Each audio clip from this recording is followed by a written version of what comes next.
last week on the pod, we had the internet be broken by an insane quote, right? An insane quote that Russell Westbrook reportedly grew tired of LeBron's fake behavior during their time in LA. You What? saw live on the pod, I DM'd the author of the book, Yaron, who got that out there. Guess what happened? He DM'd us back. And guess who's here today? The author of the book, Yaron Weitzman. Yaron, come up, please. Yeah. Wait. Yeah. Did I figure out the tech? Did I do it? Okay? Yeah. You did it. Just You did it. First and foremost, thank you for your time. Thank you for the invite and for having me and the interest in the story. I appreciate it. Look, are you just answering random people's DMs? So in general, as a reporter, I like to keep my DMs open because you never know. And then when you're selling a book, I think I even put out a tweet. I said, like, I'll come on anyone. I mean, I guess with some discretion, but I'll come on anyone's show or anything like that. And if you want to discuss the book, I like it, trying to sell one book at a time. So the answer is kind of yes, I guess. Okay. So I think this is going to be interesting. Let's kick it off. All right. In comparisons to the other eras in Laker history, give us like a letter grade or a ranking for how you would grade the LeBron era specifically. So the craziness, you got to remember, like, it's just, we all watched the HBO show, which was mostly based on which took some liberties, but like you're comparing to the 80s, I think nothing, it's, you're playing for second place with that stuff, with like Magic in the 80s and Jerry Buss. I mean, Jerry Buss being an owner, imagine if an owner today was going around to the Playboy Mansion, right? Or just, they had a club. They literally had the Forum Club in there, which was full of cocaine and like women. Just for it's a whole different ball game. So we're playing for second. I would say, so compared to other Lakers teams, yeah, not so much. Even the Kobe Shaq years, like those stuff was insane. But my answer would be, I think it's sort of underratedly a little chaotic, maybe more chaotic than people would have guessed for the modern NBA. That'd be my answer. Now, we have some Lakers fans here. Damo, say hi, Damo. Okay. Hi, Damo. Sage. What's up? Say hi, Sage. Hi, Sage. And they both, not so much Sage, but Damo more so, hates the LeBron era. Specifically, the fact that it is extended this long. I find this. Go ahead, because I find Lakers fans' relationship to LeBron fascinating. So go ahead. Yeah. Now, see, the crazy thing is, I'm a Laker fan first, born and raised Laker fan since little child, 2 years old, had the name Baby Shaq. I was a big baby. Lakers my favorite team. LeBron, you see his face, is my favorite player. Theoretically, match made in heaven. Yeah, that's different. Okay. Yeah, ever since. And I can pinpoint the moment. Ever since we signed Carmelo and Westbrook, I was over. I was out. I knew it was bad. I was done. Honestly, I just want to ask. People say I'm creating fan fiction when I say this, but since day one, I said Russell Westbrook was lied to by LeBron James and Anthony Davis about what his role would be on the Lakers when he originally came. There was a report that he went out to dinner before Russ officially became on a team. It was Russ, LeBron, AD. I said that day they sat in front of Westbrook and lied to him. They told him they wanted him to be Russ. Literally quoted from the pod. They told him they wanted him to be Russell Westbrook.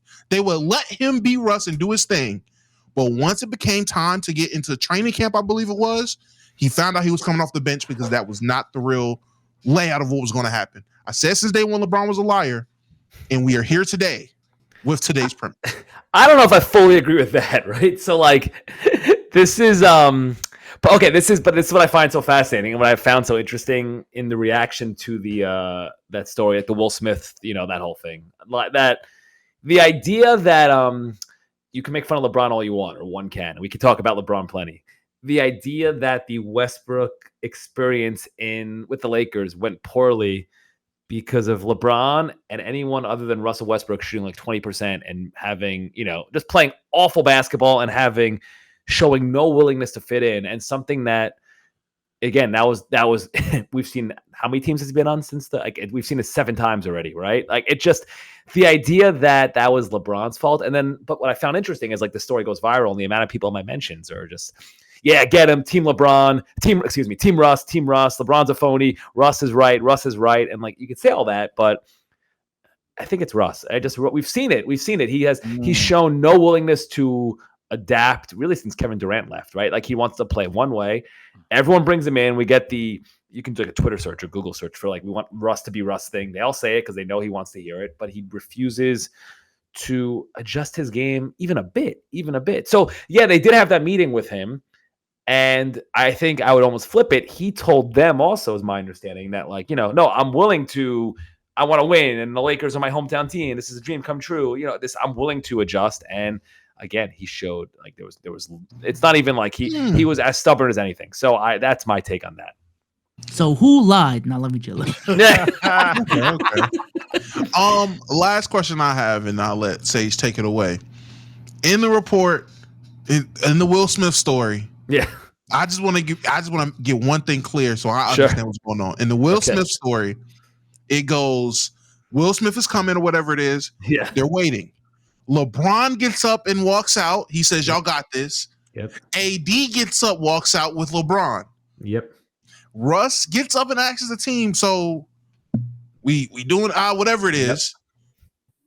Yep. And Patrick Beverley stops. Now, I just want to get this part of the story right.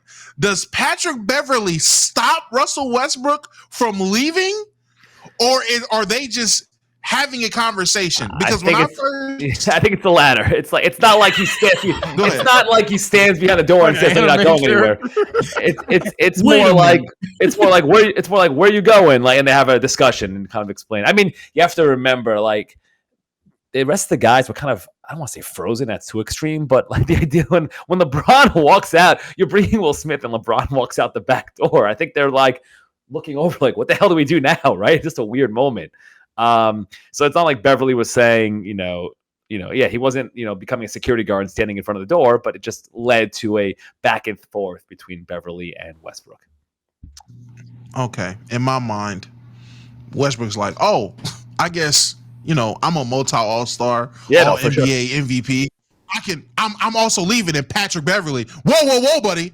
You're not a champion. You're with us. That's how it happened in my head, but that makes more sense. Okay. I mean, it's probably a little of that in the conversation, right? It wasn't like Beverly said, cool. No, you wait, you can't go, right? It wasn't like that. It's my understanding. Again, you recreate this, like talking to like multiple people, and maybe I can miss a tiny thing there, but that's my understanding of it. How afraid are you to walk the LA streets right now? Well, I live in New York, so I'm okay. But but 1-0. But no, I mean, they're afraid of who the Lakers, LeBron. What's the just whoever? I know Clutch Jeannie Sports Buss is coming after you. That's what I was going to ask next. Jeannie Buss is coming after you, right? Yes, they threatened to sue me. They before the book came out.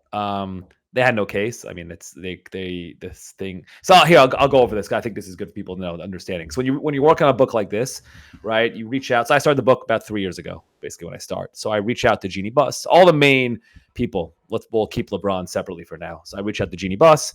Say, I'm doing this book. Here's what I'm interested. Blah blah blah. We met twice in person for off the record discussions, which I wouldn't share because they're off the record, except she's referenced them in other interviews. She like mentioned in an interview with someone, said, there's a writer who's doing this book and he asked me. So when she said that, I figured, okay, I guess we're talking about this now. I had no idea, but cool. So we do that. And then it was kind of going back and forth. Like they weren't into the book idea, but it wasn't whatever. It was just, they weren't holding me back. Right. They weren't going to roll the red carpet, weren't going to set up interviews, but it was fine. Then at some point I get a note from a lawyer representing them. And I look up the lawyer. His name's Marty Singer, and he's a really famous defamation lawyer. So when that happens, I still don't know what the trigger was for that. And then later on, so I stopped, these informal communications. And when you write a book, what you do is like before the book's published, but when I'm done, I send a list for fact checking. And I always call it sort of negative questions, which I feel bad about. But just like if I have somebody tell me that Jeannie Buss is a great owner, I don't need her to respond to that. What's she going to respond? Yeah, cool. I agree. Right. There's no, I don't need her take. So you send a list of like, one person once said this, one person said this, did this happen? Do you want to add context to this? And by the way, it's not just stuff that sometimes it's stuff I found in research that has been publicly available before. And the idea being like, I'm okay being told I'm wrong. Maybe like the context is off. We can get on the phone and talk this out. And I'm happy to change any of this if it works, if it checks out. Instead, they sent me back this really strongly written letter by this lawyer. And one of the lines was, something along the lines of, don't be mistaken. Lots of people threatened to sue, but they don't have the means or ability or desire to do so. We have both or whatever. So if you publish, we will sue. So at first it was a little scary, but then you go through their points and like anyone who gets the book, you'll see it. A Hollywood Ending. Check it out. Dreams of Drama of the LeBron Lakers. I put a lot of the responses in there and you'll see it. Like they're ridiculous. A lot of them are just factually inaccurate. Misinterpretation, just things that do not check out at all. So that's the part that I guess, you still don't want to be sued. And I guess part of me is a little worried, but I think we're okay. But yeah, that's the background there.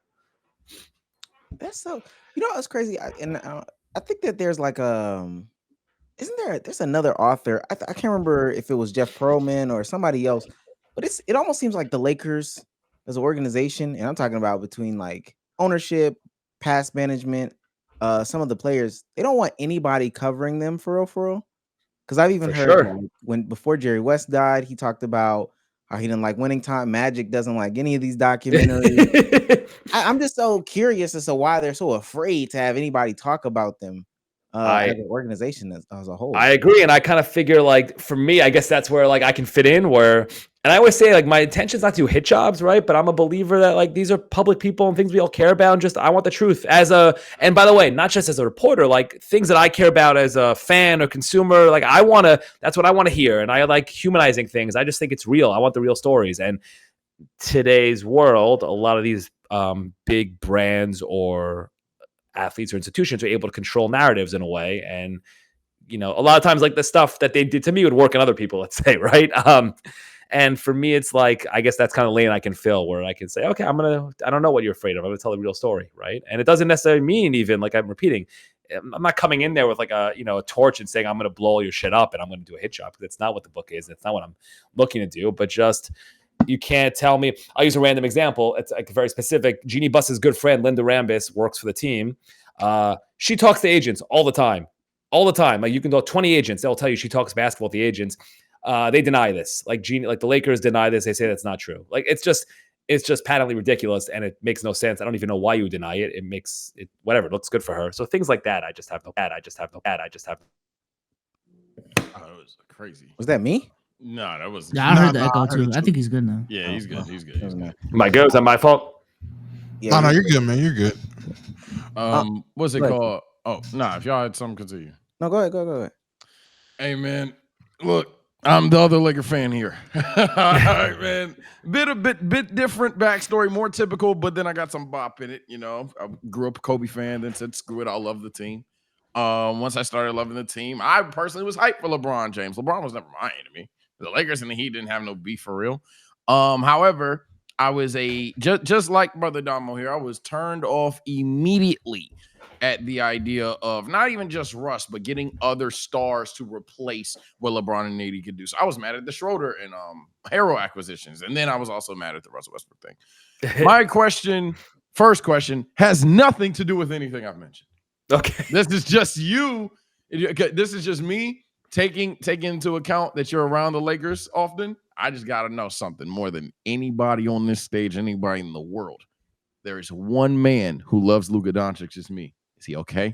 How's he feel? Let me know that he's coming back. See, I'm not gonna. I don't know. I'm not gonna front here, right? So like this is. I did a book. I'm in New York. I'm not around the team right now, right? I don't know. So I don't have any more insight on that than you guys might see that, which is I know it's not how I'm supposed to answer. I can make up an answer for you and say, yeah, I talked to 3 people, but no, I don't know. Okay, perfectly fine. I think there is a follow up there though. I know we're only like a year and a half in to the maybe some would still say this is the LeBron era, but I would probably consider it the Luka era. Do you think that we're in a better starting place from a drama perspective in the Luka era than where the LeBron era started off? That's a good question. Yeah, I would say so. Luka and LeBron are different. First, you got to remember, you got the Luka like I was just talking about this with somebody today. The Lakers got the Luka who was told he's fat and can't win, and you get that guy. Like if you're the Lakers, that's incredible. The fact not only did you get him, but then the Mavericks basically just like dumped on him for 3 months after trading for him. Like that's if you're the Lakers, that's the best thing that could happen, right? Because you knew he was going to come back in great shape this offseason. It's a huge difference and something to prove, right? When LeBron came to the Lakers, he had nothing to prove anymore. That's almost why he came there. He joined a team. Like it's interesting to remember. He joined a team that he knew was not a contender. He joined that group of the Lonzo Ball, Brandon Ingram, Kyle Kuzma, Luke Walton. Like this was the young rebuilding team where he claimed he was cool with that. He wasn't, but like that was the team he joined. Right. So you have that. You have the coach who seems to be on a really good him and Luka have a really good relationship. So I would say like these foundational pieces are set in a way that was not the case when LeBron was there. And also we have this new ownership group coming in, which will probably won't be as much fun. Like I think the league, even though you can make fun of some of these families, I think it's more fun when you have some of these more old school families running sports teams as opposed to billionaire financial institutions or guys like that. Like I get they're probably, if you're a Laker fan, I think they'll be run more effectively and efficiently, and there'll be more money put in the team. But you lose some of the fun of the sports fan experience when it's just like, oh, that's the Bus family. But to answer your question about the drama, yeah, I think there's definitely less drama now. Can I ask, in the process of writing this book, because I know you had said you don't understand why when it comes to the Lakers, it's always secreted and they don't ever want to admit to anything, and it's just what's going on there. I honestly believe it's because there's so many skeletons in the closet of the reign of championships or whatever it is that came with the Lakers.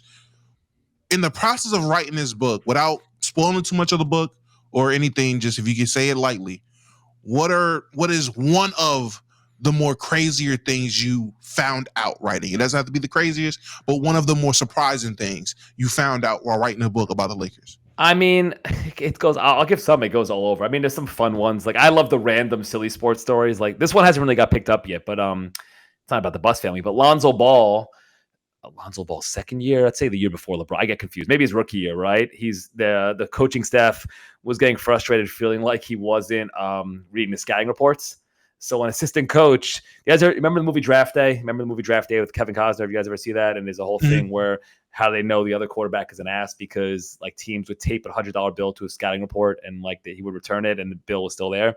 So Coach Pitchley did this with Lonzo Ball. He goes in, he gives him a scouting report. It's against Russell Westbrook. And the coach comes in and goes, Russell Westbrook's on the Thunder. And he goes, what's your scouting report saying? This is in front of everyone. And Lonzo goes, I don't know, yada, yada, yada, whatever. And ramble some stuff off. And the coach goes, okay, but you left out the most important part that Russ, even though he's a right-handed, likes to drive left. And if you read your scouting report, you would know that. And Lonzo Ball goes, no, I did read my scouting report. And the coach goes, yeah, give it to me. And he does. And he flips to the back. And it's $100 bill. And he takes it out and he holds it in the locker room in front of everyone. People start laughing. So like that's a random one. People used to walk by when Magic Johnson, that one year Magic Johnson was there. People would walk by and hear like the theme song of Family Feud coming out of his office in the middle of the day because he was watching Family Feud. That's like this. Sometimes I like the silly ones too. I mean, there's more like you can go. This got picked up, but if people didn't see. But the Luka trade. So Bronny, I don't know if he officially broke it, but some of the Lakers players learned about the Luka trade first from Bronny because he shared the Shams Charania tweet in the players only group chat, in the players group chat, the one we all saw, and goes, "Is this real?" And then AD goes. And AD might have been, I don't know, like he might have been on speakerphone with Pelinka while doing this. I don't know the actual order, but AD at some point goes, did these blank words just trade me? LeBron goes, WTF. So like stuff like that. While he's on the phone with Pelinka? I'm saying, I don't know. Because I got to be clear because then people are like, oh, AD found out in the group chat. And I always say, I don't know that. It could have been, this was like a 5-minute window. So I don't know the exact order of Pelinka and Rich Paul in a group chat, like what the order of is, who's calling who and when's this texting, but those words were definitely said. So those are some of the ones, like those are some of the different ones I got in the book here. The concept of AD finding out he was traded because Bronny James put a Shams tweet. I mean, he really got a Bronny bomb. He didn't get a Shams bomb. He got a Bronny bomb. Really, there's a couple of things that were said. So, and this is, I'm going back a little bit. You feel like the Lakers don't spend appropriately? Because that's something that I've heard before. Okay, that's a about good one. LeBron. Yeah, I'm gonna try to look it up as we go. So the Lakers, yeah, and Jeannie Buss gets very sensitive about this, right? Yeah, the Lakers. So there's spending like what you're mandated to spend for your salary cap, which the Lakers do. Like they pay a luxury tax, and Jeannie Buss will be very quick to point that out. But the Lakers are very. I'll choose the words. The Lakers will be very worry about costs when it comes to other areas, right? So some examples like lower level staffers for summer league would be told if they want to go, they have to pay their own way. Or I mean, the famous example, this was like public, but this was Ty Lue in 2019, right? The Lakers, when LeBron wanted the Lakers to hire Ty Lue as their head coach. This was after Luke Walton was fired, his year 2. And the Lakers only offered him 3 years, and I forget the amount, but Ty Lue wanted more money because he was a championship-winning coach, and he wanted basically a contract in line. I don't remember what at the time. This was before like Monty Williams and all these coaches' salaries got broken. But Ty Lue wanted 5 years and whatever, and the Lakers wouldn't do it. They just wouldn't do it, which was wild to me because Ty Lue was like, I know they won a title. Ty Lue was the perfect coach for that team because he's obviously a great coach. We've all seen that. He's a former Laker, which that matters to them, right? But it's kind of thing that's important. Has a great relationship with LeBron, but also is comfortable coaching LeBron hard, going at him. And they said no. They offered him a small contract that he refused to accept. And like they even told me, talk about their statements that they sent me. It was something along the lines of coaching the Lakers is a uniquely special opportunity, and basically he should have taken the job because if you're special, if you win, great. It was ridiculous. So stuff like that. I had a story in the book about it. So Antoine Jameson was a former player. Antoine Jameson was working as a scout for the Lakers at some point, and the Wizards came and offered him maybe a job or a pay bump somewhere else. And basically, the front office thought that they told him that because he made so much money as a player, he therefore shouldn't worry about like a pay bump and take the pay cut. Like examples like this, just over and over. These little things on the margin, and the telling part. This is where like. I'll pat myself on the back and all that. Like these stories that came out, Jeannie Buss was really sensitive about this. The minute, like the day after it was announced that she was selling the team, if you look at ESPN, you'll see examples of stories. ESPN ran an article with like a bunch of examples similar to this that I guess now they were comfortable running because I don't know, she didn't own the team anymore, right? Like these were stuff that were known. But yeah, that's where the cost effectiveness, I guess, would come in. Yeah, when was this? The Antoine Jameson thing in particular? When, like, around what year? Look it up here. I'm sorry if I disappeared. I'm sorry if I disappeared in the screen. Niche, but the Lakers fan is coming. What years was this? It sucks hearing someone confirm the take that you've had for half a decade. That's what I was going to say. Like for half a decade, I've been sitting here telling the chats, telling comment sections, the Lakers carry on themselves on the court, let alone off the court. As we're the Lakers, we deserve better because LOL. And I'm not putting words in your mouth, but in my opinion, how I'm going to interpret this moving forward, you can speak on it, go for it, is yes, they do behave like we are this all-time legendary franchise, which you are. So therefore, we can just be a little bit impractical, a little bit uncommon in business practice. And that is very deflating. Almost. Let's see if this works. Let's see. Can I drop a screenshot in the chat here? Let's see. I can give a little. Does that work? And I can pull it up. I got it also pulled up on my side. Something pulled up on my side. You said you can or can? Are you able to? No. We can. If So you drop it in the chat. I'm trying to. As I have the page here. How do I? You're gonna see my tech skills here. Let's see. Well, you can't drop an image in the chat. You can't screen share. You can't share your screen though. Let's see here. I'm gonna do a copy and paste, and I'm sorry. I think the copy and paste sometimes is a little funky. So I think like for some reason from the PDF, like some even if you want to DM it to me, can you DM it to me on Twitter? DM the screenshot, yeah, and then I can pull it up. Yeah, let's do that. I'll give it to you guys. Give me 1 second. You're saying these things, and it just takes me back to conversations on this pod. I can remember Omar vividly. Man, the Lakers, like, are they going into players' meetings thinking it's still the 80s? They're just doing old world practices as the Lakers, and their concept is, well, the excuse is, oh, well, we are the Lakers. We're the Lakers. We can do this.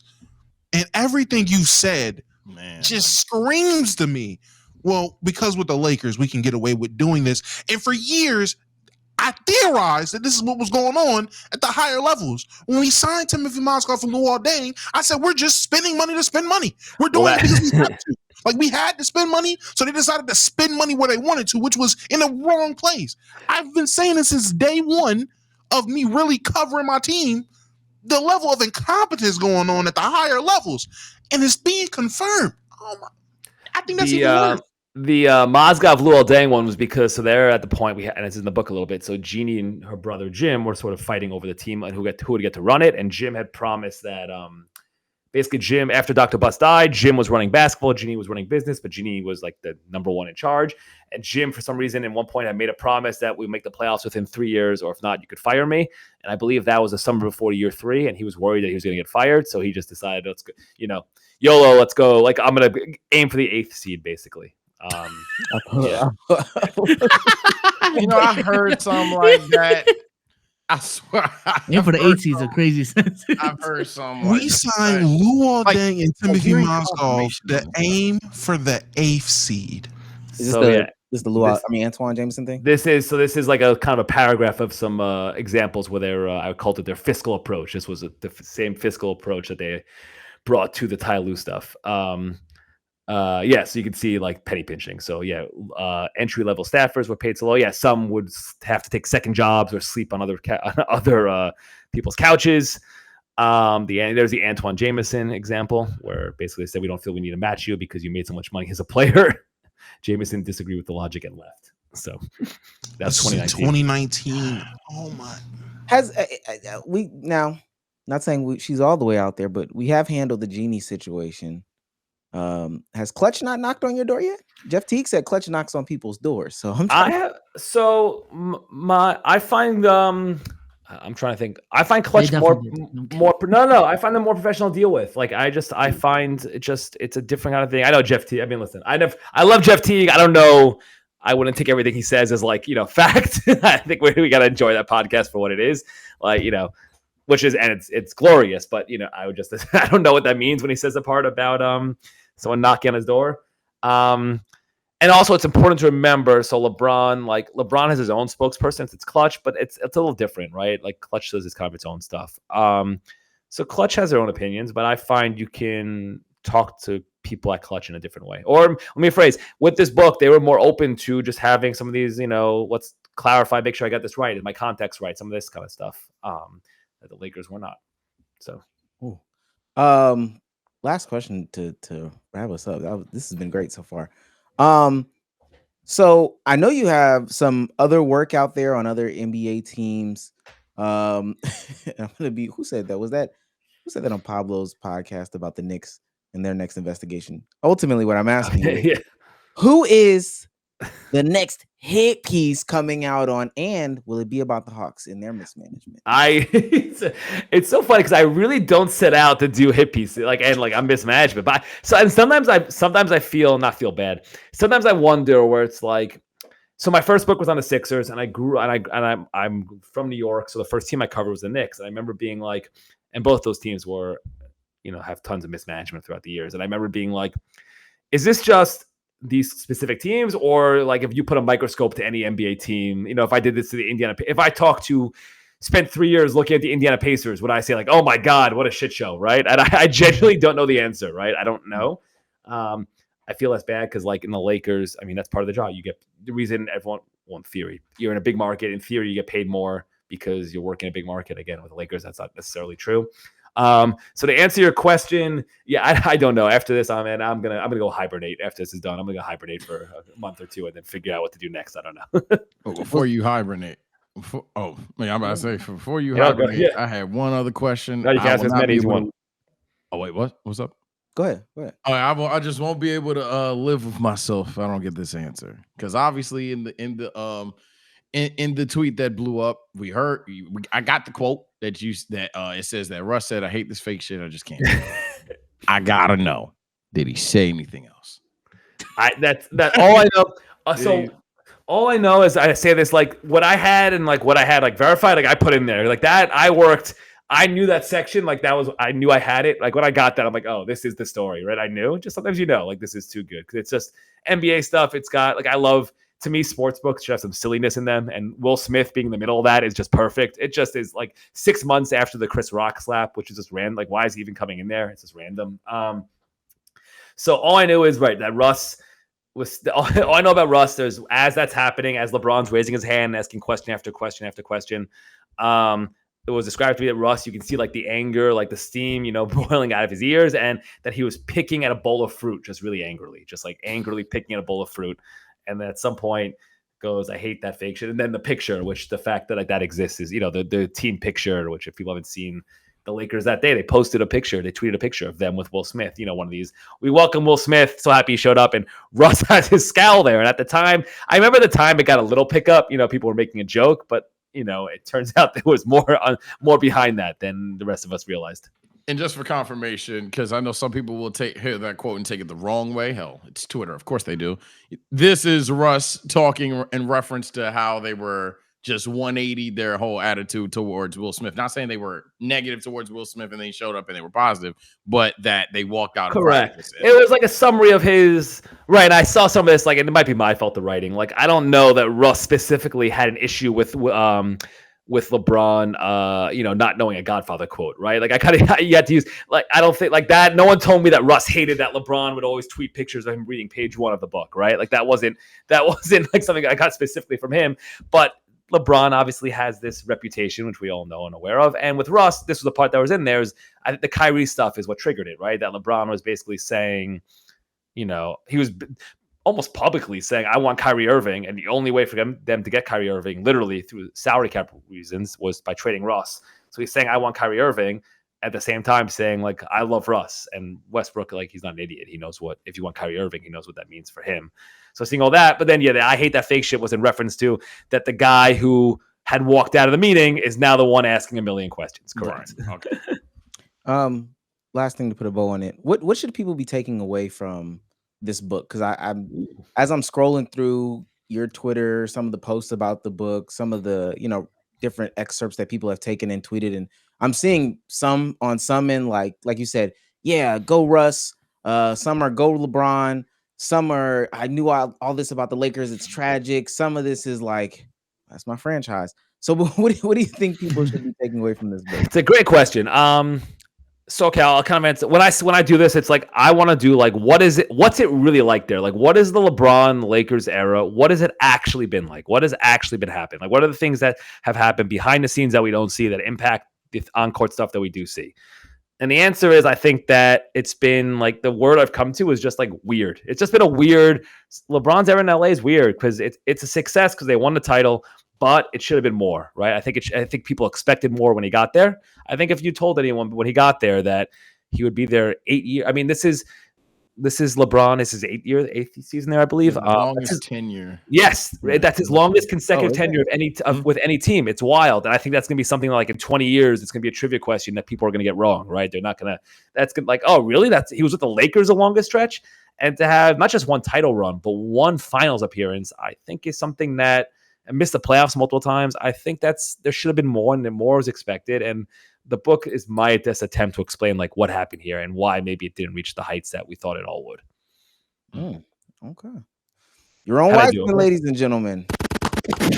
Can you tell people where to find the book? Yeah, sure. It's wherever. I used to say, support local bookstores, but at this point, with no one reads anymore, support Amazon. That's fine. Just get wherever you read. If you read, that's good. So just go get the book wherever you buy a book. It's available. We're gonna have the book pinned at the top of the live stream and all that stuff like that. We spammed it in the chat. I'll spam it in the chat again. And I also see that tank to the top one on Joel Embiid and the Sixers in the background too. That's funny. But we appreciate you for stopping by and answering a whole bunch of questions. You got some good stuff. It's my pleasure, man. I'm so happy you reached out. This was great. I loved it. Thank you. Yeah, confirmed I was right for years. You have your son. Hey, you confirmed I was right for years. You good? You good, guys? Good. See you guys. Appreciate it. It's a lot of fun. Thank you. Thank you. Appreciate you.